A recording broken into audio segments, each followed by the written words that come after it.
What's up, Luka Nation? You're not going to believe this, but 2 days in a row. I go a month without ever doing an intro. And he gives me a hard time about my intros being too long. But he knows this is an issue that's near and dear to my heart here, guys. This is grading. And, this is the issue du jour. We want to talk to you guys about the crazy things going on in the hobby. We've talked so much, and you guys know my I don't want to call it hatred, but why not? Let's just call it hatred for what PSA has done recently, how they've left us all hanging, how they are, first raising prices, and then that doesn't work, and they'll change it to closing down for 3 months, and who knows, in July, they may close down for the rest of the year. Well, maybe they'll put 5 golden tickets in their chocolate bars, and they'll open up Wonka's factory for us to all come and take a tour. You never really know. So, and then SGC, they don't like backlogs, and obviously they don't like keeping their prices where they kept them too. So here's what we're doing, right? We talked to you guys about this last week.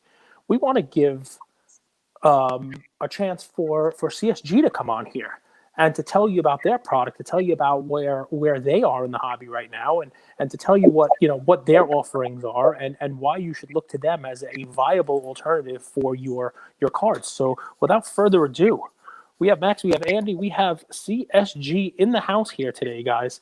And, we're hopeful that by the end of this episode, you have had the questions you've presented to us about grading answered, and that, we've talked about this now. There is going to be somebody who steps up to fill the void. And CSG already, before PSA's recent turn of events, before SGC raising the prices, they already were getting a ton of cards. And you've talked about it. You've seen my video that we posted today about how great they ship their cards, how they're now starting to get a real presence in the industry, starting with Pokemon cards and grading a whole bunch of cards, their credibility in the comic book world.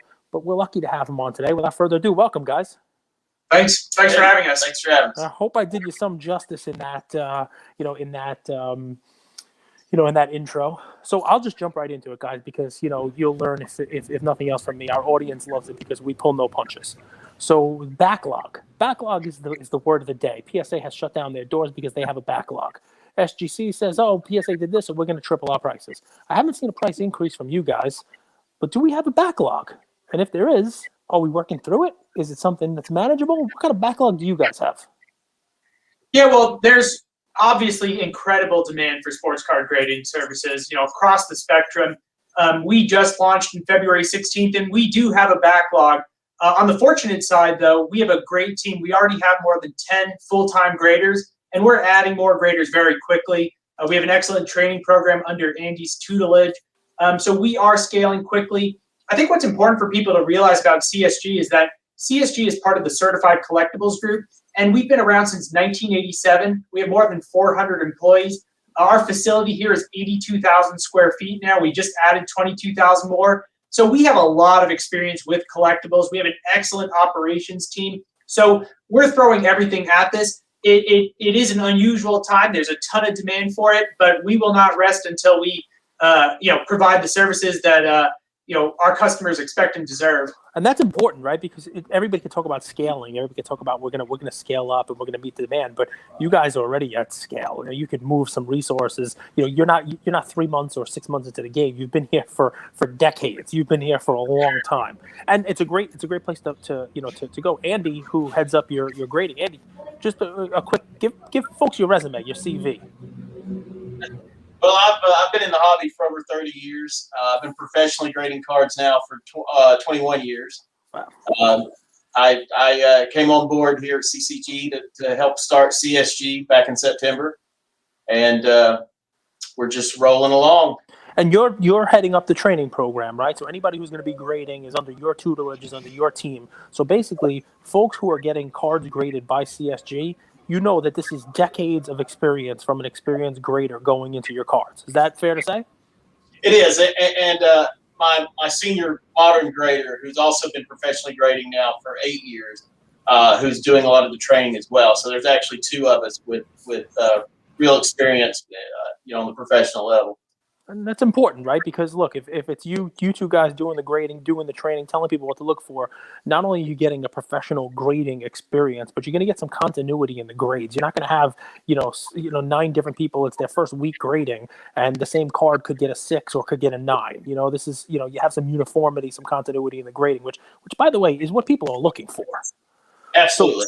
So have there been any changes since September with this crazy demand? Have you guys had to, make any changes in what you're doing, or it's just, we have a vision, we know what we're doing because we've graded other things besides sports cards, and we're just using that tried and true model for. Yeah, Go ahead. Yeah, no, we going into this, we're not naive. We knew what we're up against. So, as the demand is increased, and with the announcements of other companies, what they're doing, we didn't know that's what they're going to do, but we already knew what we were getting into. So, we were set up from the get-go. And, is it a challenge? Yes, it's going to continue to be a challenge. But we have the resources and the logistics to work through those. Yeah, we have we have a proven model for all these companies. But we started with coins, then then comic books, paper money. We're the largest in each of those categories: stamps, trading cards, then sports cards. So we're following our proven model. We've seen in the last 30, 40 years, we've seen slow periods, we've seen extremely busy periods, and everything in between.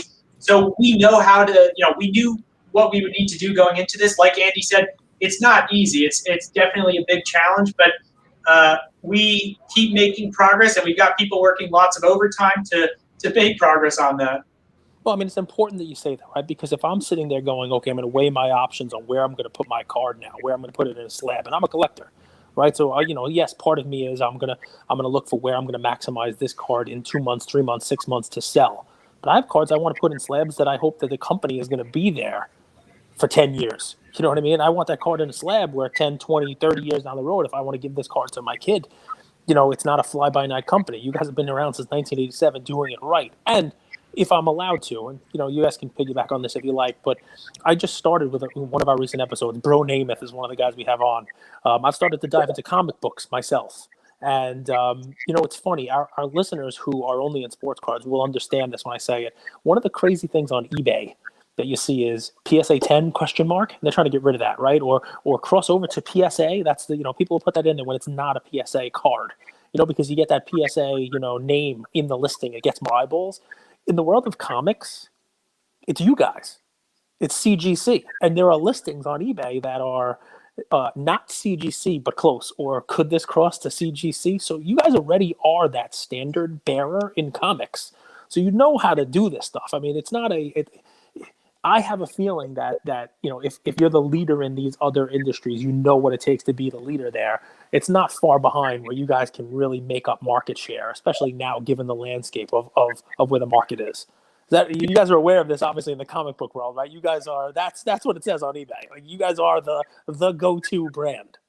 Yeah, for sure, and it's the same with coins and paper money. And on trading cards, which we launched in July of 2020. We're already seeing our cards, our certified cards sell for as much, if not more, as the competition. And that's for a number of different reasons. People know our company. They know CCG. They love our holder. We keep hearing about that. They love that we do subgrades. And Andy could tell you more about subgrades. But, we put a lot of effort into planning the launch and making sure that we deliver services that add value to collectors that they want. And I think we've come out with a product that, on trading cards, it's brand new. And we're already seeing great prices realized, and I think we're seeing the same for CSG too. Absolutely. Yeah, that's important. Andrew, you gonna talk about the value proposition? Tell them how that's what we live by. So for me, I got lucky. So I kind of spanned 2 generations, and what I didn't want to see happen in my life was I didn't want to grow up and work at a job that I hated. I saw so many people do that. I never wanted that to be my life. What I'm excited about with the hobby is all the people you meet and how much they love what they do, right? How much they love what they do.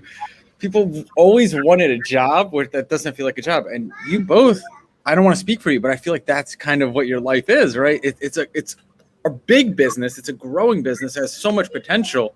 But you get to come in every day, talk comics, sports cards, market. How did you guys find yourself here? Maybe Max first, then Andy, just in respect for time. But how did you guys find yourself? And it seems like a dream career.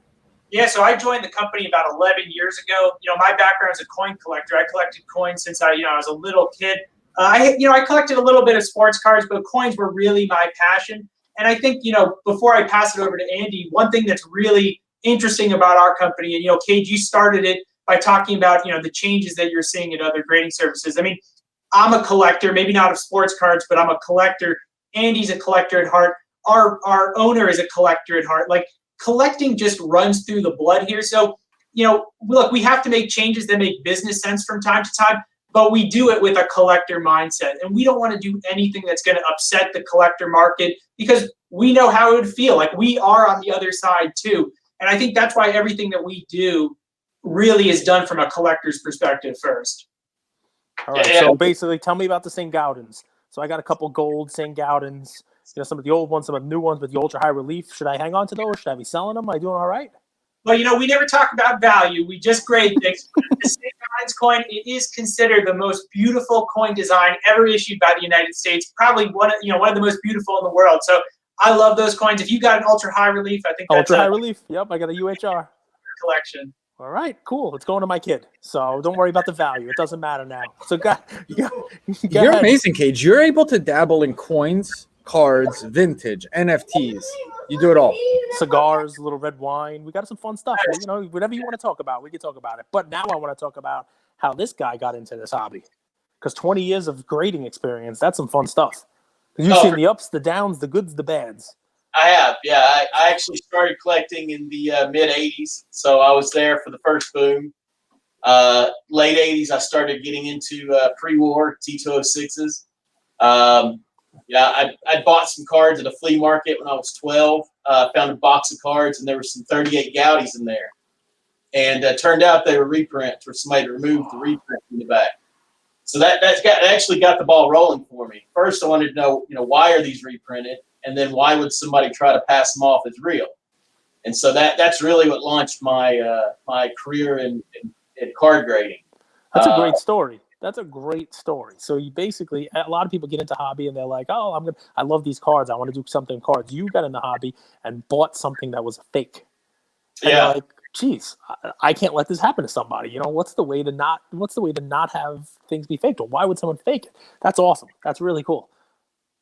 Yeah, for sure. And as I got older, I was at card shows on the weekend. I met an individual who in the 90s had problems with PSA, didn't agree with the way they're doing things. So he said, hey, I want to start a grading company. So at the time, I was like, yeah, okay, great, let's do it.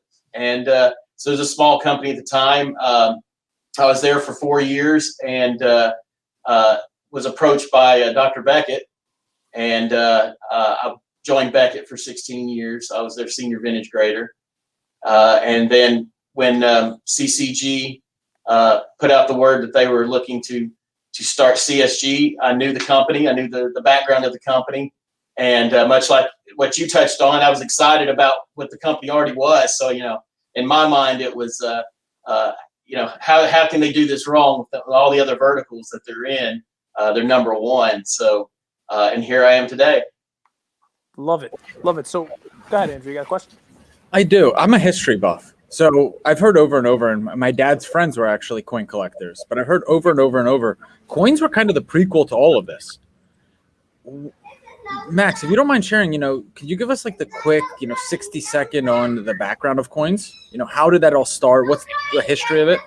Yeah, for sure. They often call coins the hobby of kings. That it's because, back in the day, royalty, nobility, they collected coins. They wanted a pastime. They made coins with their own image on that, but they also collected coins from other, countries. And so it really became popular in the United States right before the Civil War.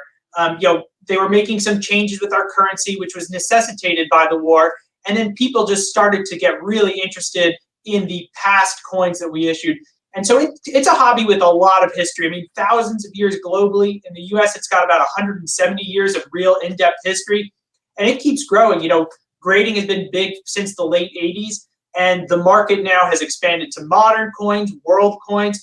We are grading just an incredible volume of coins. And I think, I think there's a lot to like for somebody who likes history, somebody who likes design, somebody who likes tangible assets that are made out of gold and silver. So it's a really interesting and dynamic category, just like sports cards. I have a point that are you hearing that? Yes. Are you hearing that, Luka Nation, real quick? Yes. There was currency issues. Yep. Notice the patterns. Notice the patterns that recur time and time and time again. What has led, and I've touched on this so many times, I'm almost annoying myself, is what's led to this boom is we're having currency issues. People are super aware of how much US dollar the Fed has printed, and they're looking at other collectibles, things where they can store value. So I'm sorry to cut you off, Cage, but 40% of it in the last 12 months, right? Didn't Patrick Bet-David say that in an episode last week? 40% of US currency. So yeah, it's alternate asset. Speaking of an alternate asset, it wouldn't be an episode of me if I didn't say something stupid. So I have a coin that that I don't know if you guys will grade this or not, but in addition to my ultra high relief St. Gaudens, my gold coins, I may have to get this one graded for you. Last year, McDonald's was running a promotion where they had a Big Mac coin. It was called like a Mac coin, where you could go in and you could use this coin any McDonald's you want. They'll give you a Big Mac. So of course I have like dozens of these things. Is that something you would grade? We'll definitely grade it. Yes. It's very cool. That's called a token because it was privately made. But yes, we do grade tokens as well. Yes, I'm gonna grade my Big Mac McDonald's coin. This is gonna be the best thing ever. This is amazing. Yeah, coins are on a 70-point scale, so 70's the perfect 10 for coins. Beautiful. I love it. See that you're making points about like currency and the whole deal, and I'm talking about my Big Mac, Andrew. I'm sorry. This is how we roll. No, that's how we okay. roll. Our audience is diverse. So what was, if you could say, what is one thing that surprised you since you launched the card grading space just recently? What surprised you? What are things you guys like, I didn't see that coming, and that was so different? And that little girl's having a good time back there. She is having some fun. I'm so sorry. My luck has been insane. I've been traveling a little bit, and there's just kids. Don't apologize. Kids are having fun. Andrew's in an undisclosed location in Mexico. We can't. He doesn't stay in the same place more than 2 nights in a row. The federales will pick him up. He's got the government of Mexico has been looking for him for weeks. So we have to put up with children screaming or whatever it is they got going on in the background there. You're right. But they look for introverted guys who love to talk about sports cards and go to sleep at 9 p.m. It's number one on their priority list. Yeah. So has anything surprised you, or because you have such a wealth of knowledge in building this out and being best in class in the other areas, you kind of knew what was coming? Just the overall demand, guys? Anything? Yeah. I mean, that's exactly it. Really, the only thing that's been surprising is we knew it's going to be a large demand and a big intro into the market, but it was even bigger than we anticipated. So that's really the only surprise that I can think of that we've come up against is the response is even bigger than we anticipated, which is great. And has that increase in demand for your products, has that increased over the other lines as well? This is more for Andy. I mean, have you seen an increase in people grading coins, comics, the other variety of collectibles? Max. Max, go ahead. Sorry. Yeah, no problem. Collectibles across the board are on fire right now. I mean, and I don't know if it's a crossover interest, but there's just so much demand for collectibles. Maybe it's about the money supply that Andrew was talking about. Our coin business is very, very busy. Banknotes, comics has been busy every year for as long as I can remember. Every year for the last 10 years, comics has been busy. But yeah, I think now is a great time to be into collectibles, and we're just seeing new people enter. I mean, I look at our membership numbers, and we just keep getting new members who are just so passionate about the space. And so to piggyback on what Andy was saying, I knew that sports card collectors were engaged, but they are so passionate. I mean, we're having such interesting conversations on Instagram or hearing from our customer service. And, it's people really, really care about this. It's not just speculators or investors. I mean, there's a lot of really passionate collectors who are submitting a lot of cards for grading. So Cage has, over the year, he's built up a 6, maybe 7-figure collection, but he still looks out for the little guy. And with these recent increases in the hobby boxes, as well as the service level pricing increases or lack thereof, I guess, he feels like the little guy is kind of being squeezed out, right? So he or she can't afford the really nice sought after cards. And the way that it used to work was, hey, I'd buy raw cards, I'd send them in to get graded, and I'd start coloring up. I'd start trading up. Right now, he feels like there's no real way to color up. And I don't want to speak for you, Cage. Like, guys, if you could put on, your collector hat, are you seeing something similar? And would you have any advice or ideas for that person that's just starting out in the hobby? Well, look, I hope that we can be the company for those people. I mean, I think that, obviously there has to be cases where sometimes prices go up, but I don't think you'll see us doubling our prices. I think what you'll see is us taking a very measured approach that supports the entire hobby. And, we've got to please our dealers, we've got to please our collectors and everyone in between. So I hope, I can't really comment on what our competitors are doing, but I want to be the service that serves everybody. Yeah. So, I mean, I think, and you guys tell me I'm wrong, I think, I've looked over your pricing, and I implore everyone in Luka Nation to do that. And maybe we'll talk with these guys now that we have them on about, about some sort of a Luka Nation pricing or some sort of a, a partnership with these guys. We'll deal with that on our end. But my Andrew's question is twofold, right? So a perfect example, the Easter Bunny brought a basket for my son, right? And there was little Topps tin in it. And it was, not expensive. I think the Easter Bunny paid 2 for $45. At least that's what the Easter Bunny told me. So Ian Cage's son gets gifts 52 weeks out of the year. He does. There is a holiday in the Cage household every weekend. It's called Friday opening day. But Easter was a Sunday, so you do that. But what's funny is we have a collection. We have a collection, Ian and I, and we collect a guy named Ian Anderson. And because my son's name is Ian, we have Ian Anderson. And in his little tin was this cool card, an Ian Anderson Topps base rookie card. This is actually numbered, but I'm like, I'm not paying $300 to send in an Ian Anderson card to have it graded for my son. Not to mention, there was also a Joe Adele in there. There were some other, Topps flagship cards. I looked over CSG's website. I looked over the pricing. I looked at the slabs. I looked at how they're packaging these things up and returning them. And I will tell Luka Nation right now that card that I just showed you, if you're watching on YouTube, that will be in a CSG sub this week.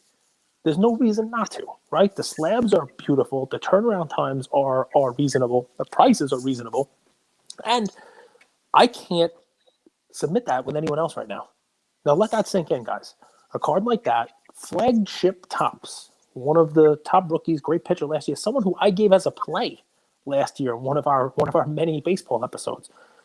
It is a card you cannot submit that with anyone else. You can't submit it with PSA because you're not paying $300. You can't submit it to SGC. You're not paying $75. You can't.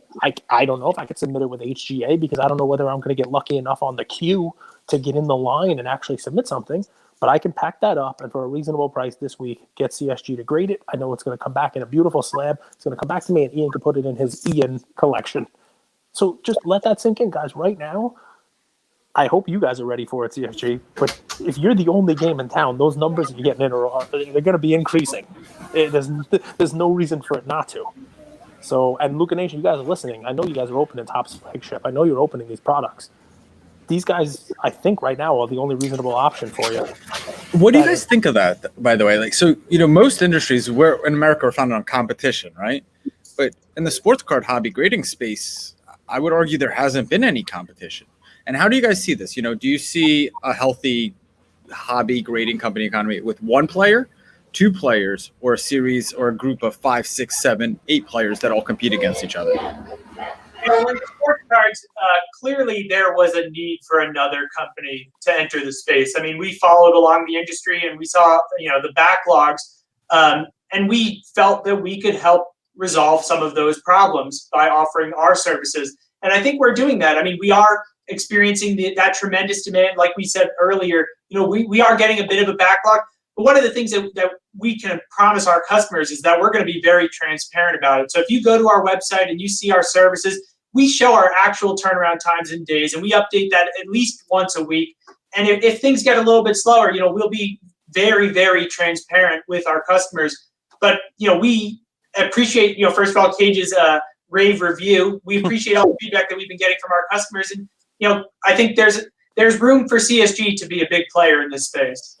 Well, listen, I'll piggyback on my rave review by telling you it's not a review yet because I haven't used you.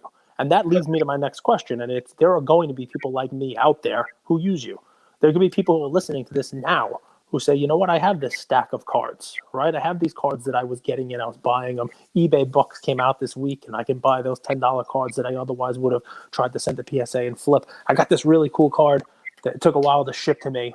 And I was like, oh, I'm going to get this one graded. It's this cool Ken Griffey Jr. card. It's made out of felt. It's like a hats off card. I collect Griffey because, that was who was great when I was a kid, right? And I'm like, I paid $25 for that card in eBay bucks.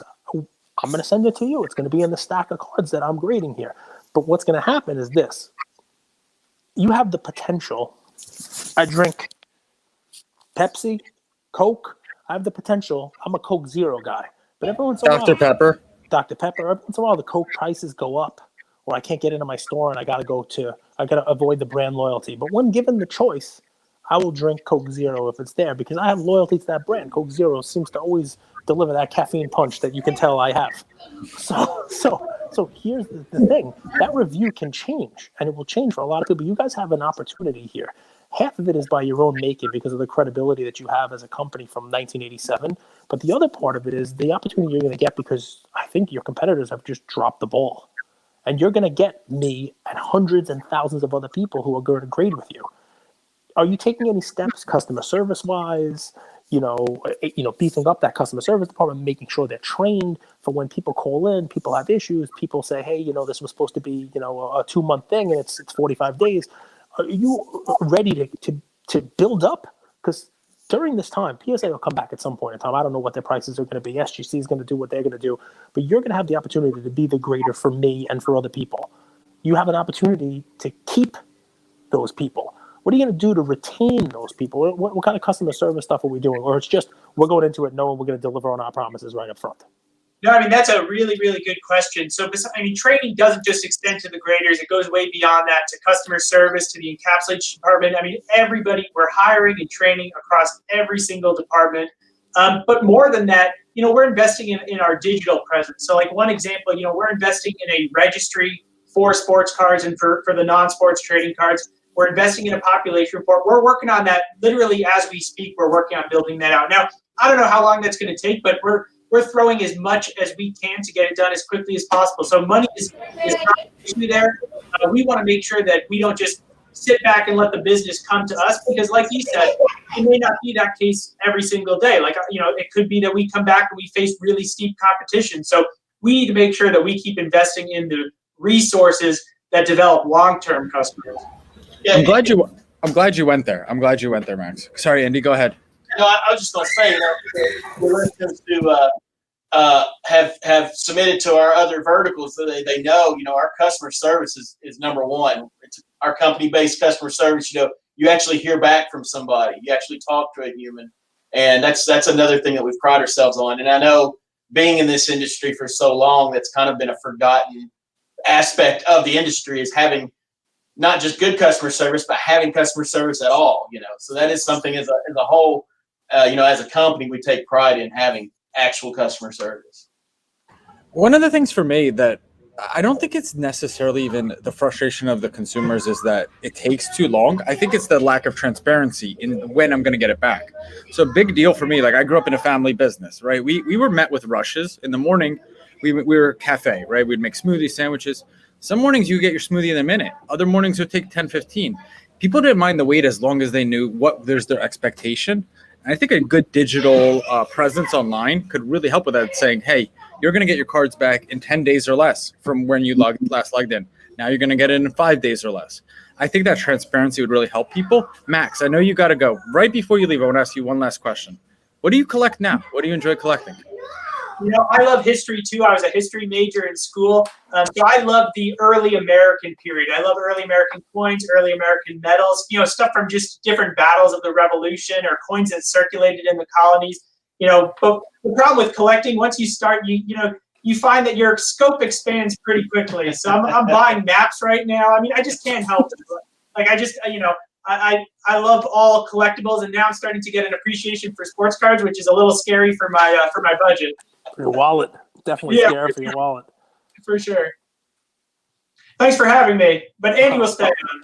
We appreciate it, Max. Thank you very much. Thanks, I appreciate you. I have a question for Andy. I personally hate subgrades. I've never understood subgrades. I don't understand it. But the market loves subgrades. Like if you look at BGS, their cards with no subgrades sell for pennies on the dollar compared to the subgrades. As someone new to the hobby, I'm like, that doesn't make sense. I don't get it. But can you talk about that? Why are subgrades so important to people? Yeah, not every card needs subgrades. I'll be the first to tell you that. I think they have their place in the industry. I don't think that's the model for all cards. Me personally, they're not as big of a deal to me. I collect vintage, especially pre-war. And so I'm not so concerned about the subgrades personally, but I do understand their place. When you're talking about brand new cards, talking about chrome cards, prism cards, there's a larger number of those cards on the marketplace. And so, when you have a 9.5 and you have 10s, what separates these 9.5s and 10s? That's kind of one aspect of subgrades. Whereas, as you guys well know, like with registries and whatnot, collecting is competitive in sports cards. So, my 9.5 is better than your 9.5. That is one aspect of it. But, another aspect of it, of subgrades, is knowing what is the real condition of the card. It's like a report. What's weak? What's the weak part, weak spot on this card? Well, it's corners or it's edges, and we know that because we can look at the subgrade, which is the weakest subgrade.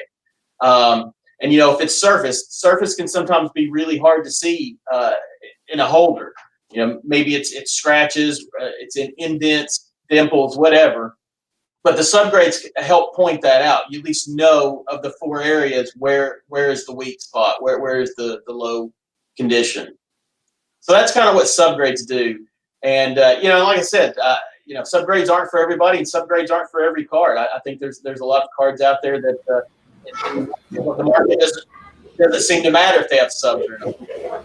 This is how I understand it. And this is a question for both you guys. Andy, you might want to go first because Cage will take it. Centering is number 1. Corners are number 2. Surface is number 3. Edges is number 4. That's how I've heard it in terms of importance. Do you agree with that? What's your rating of this, the 4 different criteria? Yeah, I think that's fair. I don't think there's anything wrong with that. The biggest thing with grading is the eye appeal. And as you've seen in the last 4 or 5 years now, cards with maybe low grade but high centering, these cards are selling for more than their technical grade. So it's all about the eye appeal. And so yes, centering is number 1. That's your biggest visual. That's what you see first. Corners are very important. Surface can be important. With as far as the eye appeal, not just with creasing or scratches or things of that nature, but also being off register, colors being faded or colors out of registration as well. So yeah, and that's how we grade the subgrades. They're not 4 subgrades and the overall grade's an average of the 4 subgrades. The subgrades are weighted, and centering is the most important. It's the heaviest weighted subgrade. So, your assessment is not wrong. I agree with you. So I'm going to agree on centering and eye appeal. The only thing I will say is surface becomes a little more important, I think, on more modern cards as we get in the realm of ultra shiny, with prism and all that stuff. Surface becomes, an important thing on grading those cards.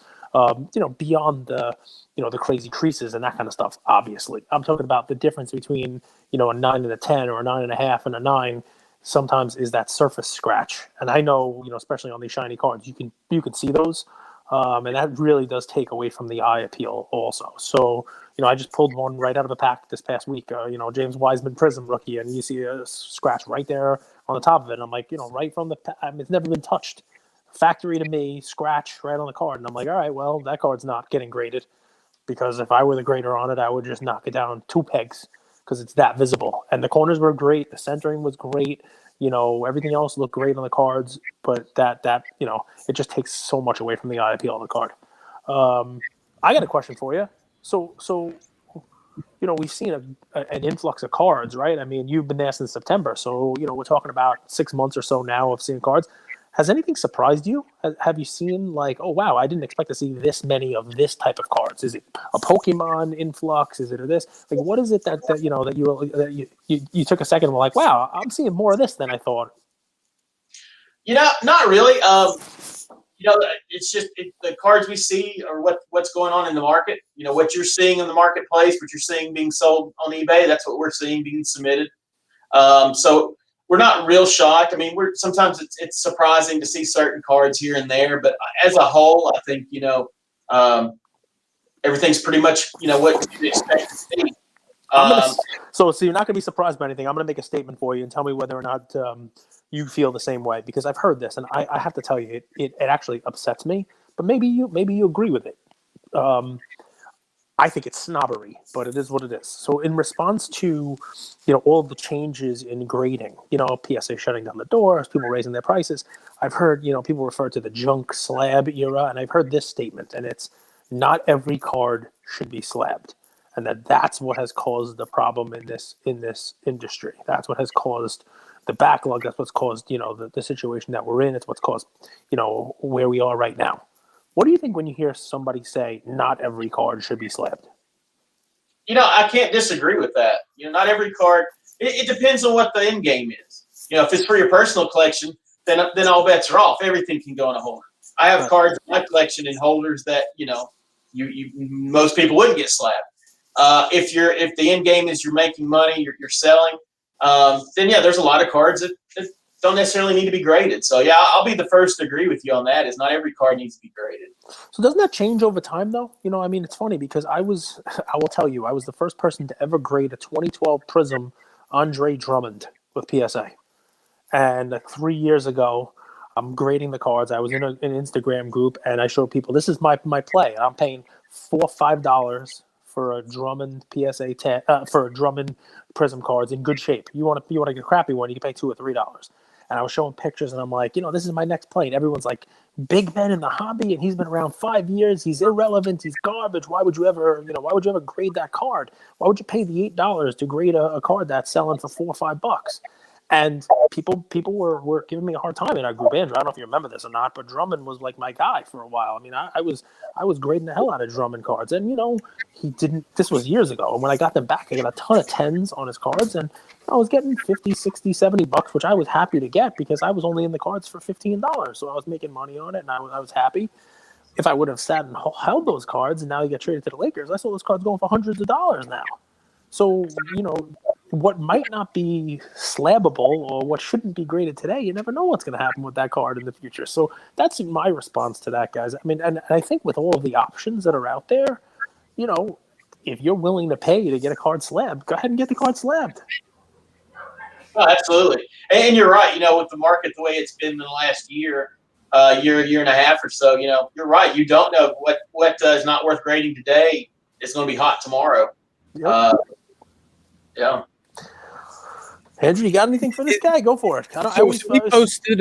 We posted on our Instagram page about CSG, right? We wanted to see what our community thinks. We were giving our take. We've been talking about CSG as a possible alternative to PSA, BGS, etc.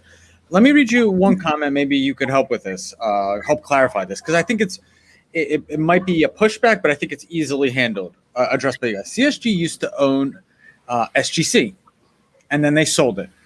What have they changed, and then why are they better now? Golden and Heritage both said they aren't accepting CSG or HGA slabs. How should we feel about that? Could you maybe help clarify, give peace of mind to that commenter? Because I think it's a good comment, but I think there's some points missing that your team could clarify. Yeah, as far as individual auction houses, I haven't heard any statements about accepting it. I know that there's other auction houses we are working with. And we've made some announcements with some of the groups that we're working with from the company. So I can't speak to that. I'm not sure what that's based on. So that's I can't help you on that one. SGC, I believe, and I'm not 100% on this, but from what I understand, and in the very beginning, CSG was part of the CCG, company early on, and then they'd sold it before 2000. So they haven't been a part of this company in over 20 years. Okay. Well, let me take a quick shot. And Cage, maybe you want to go as well. Yeah, 100%. Auction houses will accept anyone who makes the money. So as quick as they say that they're not accepting these slabs, tomorrow when they see these slabs sell for big amounts, which could happen, they'll be like, send us your CSG slabs. We'll take them all. So listen, I'm sure that's just a matter of time in the hobby, right? If SGC has just been 6 months, if CSG's only been 6 months and Hybrid's only been here for 3 months, some of these auction houses will probably say, let's wait another 3 months. Let them be here for 6 months. Let them be in the hobby for 9 months, a year, whatever it may be, and then grade them. But even that, it's more flexible than that. Ken Golden, and I'll say to him right now, all it takes is for a really sought after card to be put in a CSG holder, and all of a sudden his auction house will take it. I know it, you know it. It doesn't make a difference. CSG is reputable for comics, for comic cards. You get a Marvel card in there, you get a high-end Pokemon card in a CSG holder, and somebody wants to auction it with Ken, he's going to take it. So, I know that's what's being said now. Just give it time. Next question. Artificial intelligence, right? AI. We keep hearing about AI in the hobby and grading, but you're a grader. You're in the thick of it. Can you talk about that? Is that a real possibility? Is that a few months out, a few years out? How do you look at AI? There's talk, and some other companies have talked about having AI, machine-assisted grading. We actually do have machine-assisted grading. I know I believe on Friday we actually put a post out on Twitter about some of the machine-assisted grading we're using right now. We're in development with AI systems that are real AI systems. There's talk about, whether machines will grade cards. It doesn't work that way. Real AI is similar to its machine-assisted grading, where it assists the graders. It's used in applications such as identifying cards, measuring cards, measuring centering, those types of things, where a grader, senior grader, is still making that final determination, taking all the tools he has at his disposal, those results, taking those into account, and then determining the overall grade. That's what real AI is. Anyone that says that, no, we've developed a machine that grades cards, we don't need graders, maybe down the road that's possible, maybe in our lifetime, but not right now. So those are some of the things we're using, and that's what has to be done. You've got to be able to develop this type of technology to accurately, not only accurately and consistently grade cards, but also identify the alterations in the counterfeits. How long does it take to grade a card on average?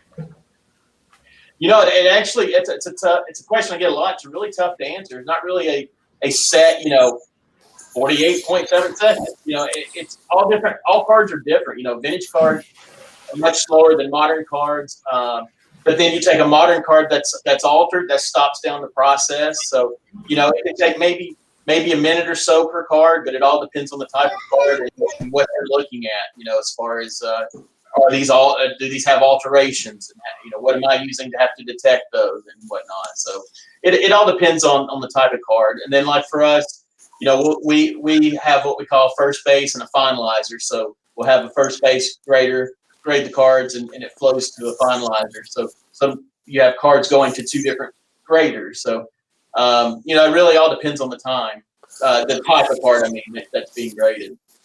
You still collect cards? After the 38 Gaudy incident, you still collect cards? I do. I made a comeback after that. Made a comeback? Nice. So you collect any 38 Gaudis? Got any of that stuff? I have a few. I actually have a few that I have a Bob Feller that I got signed in person. Nice. Got an autograph. Guys, if you haven't looked at the 38 Gaudis, they're pretty cool cards. They're called heads up cards. They're an interesting little insert in the hobby, in the world. It was, photography was there, comics were there, right? And you have these it's almost like a comic, right? An interesting tidbit about those, the New York Giants pitcher around 1910, Al Damari, he actually became a sports cartoonist with Sporting News, and he's the one who actually drew those. So You have an MLB player who drew those bodies, and then the photos were put onto the cartoons. So I always wanted to ask this, especially somebody like you who's been in this for a real long time, because you're a grader. Look, it doesn't make a difference. I can go to every card show for the next 10 years and look at all the cards that are out there. I'll never see as many cards as you've seen over your career. And, you probably see more in a day than I'll see in a year. Money's not an object. Give me the 5 cards that you would have in your collection as a grader, as someone who's seen these cards. If you want to do it by aesthetics, that's fine. You want to do it by valuation, that's fine. However, I'm not going to put any guide on it. But someone like you might have a different answer on this than other folks, because so many of these have come across your hands. Yeah. Wow, that's a tough one. I'd like to have a mid-grade E90-1 Shoeless Joe Jackson. That would be one. I've had a very low grade one for a long time, as low as you can go. But a dream card would be even a 5 or a 6. That would be wonderful. That's definitely card number 1, I believe. Wow, that's a tough one. I would like a T206 Joe Doyle. I've had the pleasure and honor of grading one of those. I'd like to have one of those as well.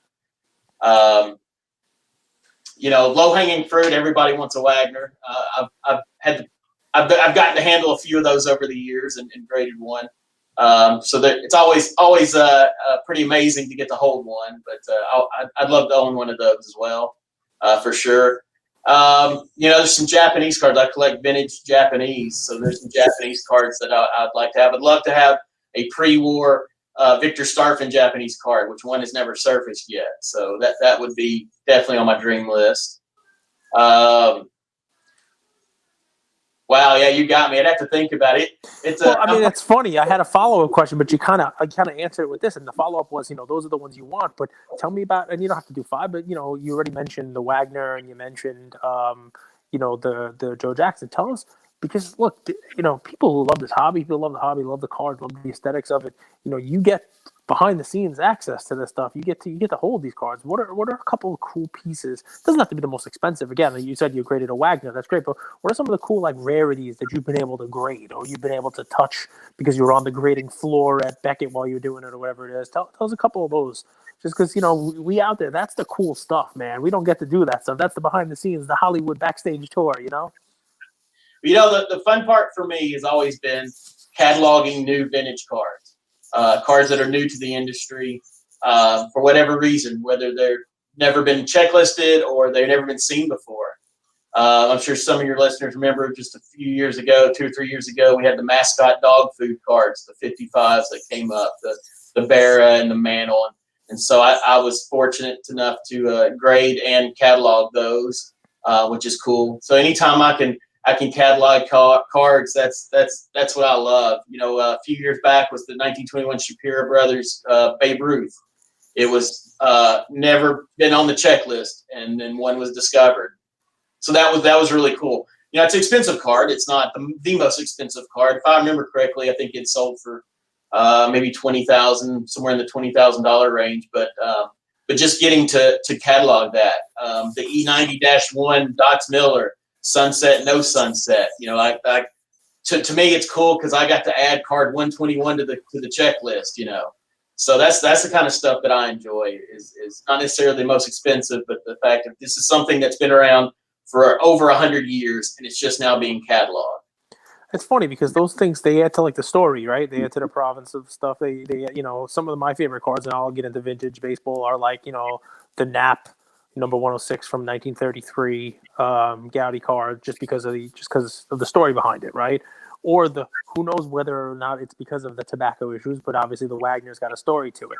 The 48 leaf Rocky Graziano card, right? So it wasn't the best champion of all time, but was that card really part of the set? Was it only in uncut sheets? So I have no idea, but it's got a story to it, right? And it adds to the scarcity, and that's part of the cool stuff, the cards. But yeah, finding something new to the hobby, that's got to be pretty awesome also.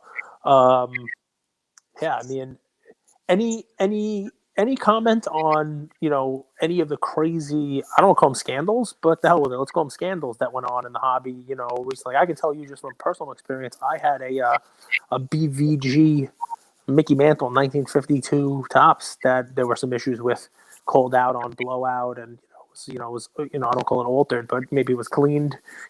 Somebody did something to it, and it turns out that the more you look into the card, it was actually in an SGC holder with a different grade. It was actually in a PSA holder with an even different grade. It's funny.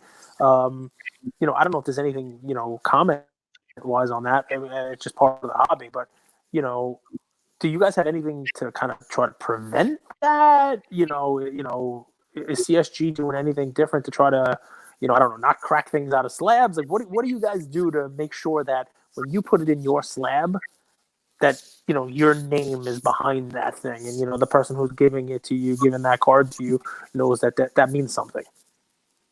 Yeah, for sure. Well, before I get into that, you reminded me, we're currently, I believe, the only third-party grader who does have a buyback guarantee. We stand behind our grading. That's across the board in all our verticals. So, that's very important to us, being diligent about the alteration detection and counterfeit detection. That's very important to us. And like we talked about, the machine assisted grading, introducing and integrating AI systems. All these are not only to make things more efficient, but also to be able to catch these alterations and these counterfeits, because they are getting better and better. There are a lot of them that are very obvious, but man, when you see a card that's been professionally restored, and I mean actually rebuilt corners from a rounded corner to back to normal corners, and they're done on a professional level, that can be hard to detect without the proper technology. So it's a challenge. It's a challenge every day to stay one step ahead of the card doctors. It's going to take a lot of technology development, and a lot of training, but those are things that are important to us that we take very serious. Card doctors. I like that name. I really like that name. Card doctors. I don't like what they are. A lot of them actually use medical tools to do their alterations, which is why it's pretty funny. Like those sharp little knives. Well, I think like scalpels and lasers. Yeah, I mean, it's crazy what gets used. Something Cage and I discussed, and I probably think about this wrong, but you know what? One of my biggest pet peeves is when I see reprints sold on eBay, right? Like, to me, a reprint is a counterfeit card. But you're seeing, like, when the Jordan, for example, reached astronomical highs at 700, reprints were selling for $200-300. Two questions, is there something that eBay should do? But two, do you guys grade reprints / counterfeit? And maybe the first question is, what's the difference between a reprint and a counterfeit card? Well, that's a great question, and I would venture to say that every card that you've seen on eBay that you're calling a reprint and they are calling reprints aren't reprints; they're just outright fakes. Right. Reprint would be something that Topps goes back, like the 91 Topps archive. Like the archives. The archives, exactly. Yeah, they reprinted the 53 Topps set. That's a reprint. That's reprinted. Right. Just a straight up somebody copies a Jordan rookie, goes on eBay. It's fake. It's counterfeit. Right. So the company making it. Sorry to cut you off, Andy. The company that made it has the right to do a reprint. I can't create a Nike shoe and just call it a reprint. That's correct. Yeah, that's a great definition. You can't. Most everything that people are calling reprints online on auctions and stuff, they're not reprints; they're outright fakes. And no, we don't grade any counterfeit cards. Now, if a card is an official reprint, and there are cards that are cataloged as reprints, we do grade those. That's a card, but it's going to be marked clearly as reprint, or in the case of Topps, they'll have the 91 copyright on them.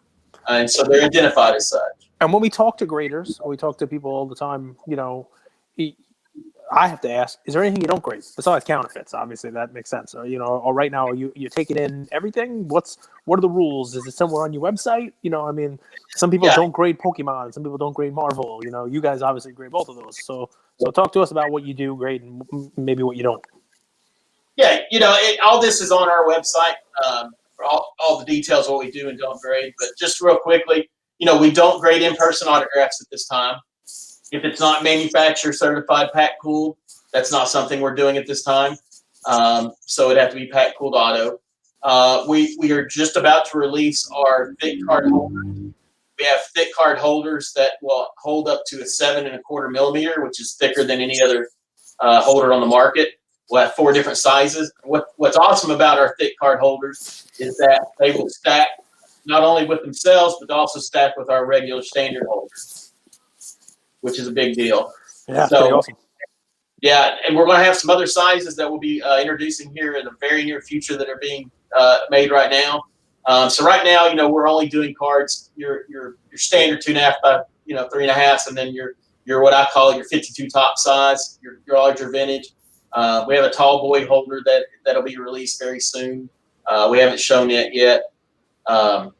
So we have that. We'll grade all of those types of cards. Any licensed sports card from 1800s on up to today.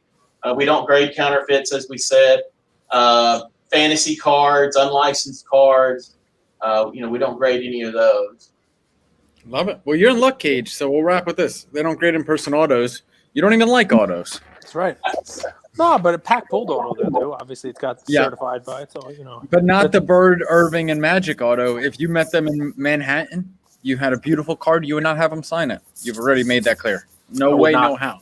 Maybe a low grade I would have them sign, not a nice one. You don't buy low grades. Andy, this has been a pleasure. We're big fans of CSG. We wish you nothing but success. We've been talking about you guys all the last 2 weeks to our community. So if there's anything we could do to help, we're here. Wish you the best of luck. Andy, before we let you go, just a quick, any messaging to folks, because I'm going to tell you, thousands of people are going to be listening to this episode, and they're going to say, all right, you know what, let's give CSG a try. Any kind of notes to them about how to pack up their sub, what to do, just like, 30-second quick, like, here's a nice little hint from the insider, from the grader, from the guy who's at the top of the house. Should they be using, a certain kind of material to put the card in? Do you also like it in a penny sleeve and a semi-rigid holder? Can you give us kind of like a quick 30-second, 1 minute for these guys? This is how we want it. Sure. Well, yeah, I can. Actually, we have an awesome video that I actually was a part of making that shows the packing process on our website. And we also have a shipping kit that you can get from us that has all the supplies, card savers, penny sleeves, the whole 9 yards. We also have a cool sticker in there too. But, as far as if you don't go see the video, what we ask is the best protection for your cards when you're shipping them is a semi-rigid and a penny sleeve. Those really are, people say, are they really the best? They really is the best option. They really are. The card's not going to slide around in it when it's shipped. And you just bundle those together, you're good to go. Beautiful. All right, guys, listen. So there's you hear it from the horse's mouth. Thank you very much. We appreciate it. Thanks, Luka Nation. Thanks for having me.